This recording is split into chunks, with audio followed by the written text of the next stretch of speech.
Menteri Rangba Kejela Meghalaya Konrad Kongkal Sangma 𝗲𝗏𝗍𝗍 Bagajing Peniang ya ke entry exit point ℂ𝗠𝗠𝗠 Kamdi Setia Kejing ya ke 𝗏𝗏𝗏 ℓ𝗍𝗏𝗍 Kashong Hagajing Wanra Bagajing Pentrekam ya ke an Kabala ban 𝗞𝗵𝗆𝗍𝗶 𝗍𝗍 Halor Kaneu ℓ𝗏𝗏𝗏 Kejing Kermen Bagajing Penkala Ne Amendment ya ke Meghalaya Residence Safety and Security Act ℵRSSA Kenera Banai Bor ke Sorkar Kaban Pentrekam Hagarukom ◶𝗶𝗶 kini ki baro Ulamanjur baga jingkran jung menteri ketena jung 𝗍𝗏𝗏 𝗫𝗍𝗍 halo kejing dan kam ya ke Tourist Registration Center.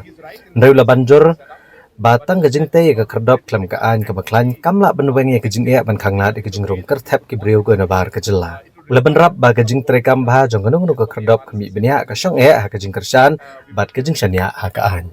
So getting an entry-exit checkpoint is not an issue. We can set it up today, we can set it up tomorrow.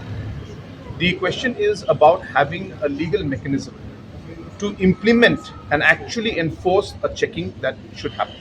So that's where the problem and the challenge is, and that's where we were hoping that the 𝗵RSSA amendment would then allow us to have that system in place. So putting up a gate is not an issue at all, but making it and enforcing it to check and what kind of checking takes place, that is a key issue. So opening up a gate tomorrow and having a person sitting there is not going to serve the purpose. So he's right in the sense that we will set up, but as I said, in order for it to become actually effective in the way that we would want it to be, it would require some work to be done, which is what the 𝗵RSSA amendment was supposed to be. We're working on it. Let's hope for the best.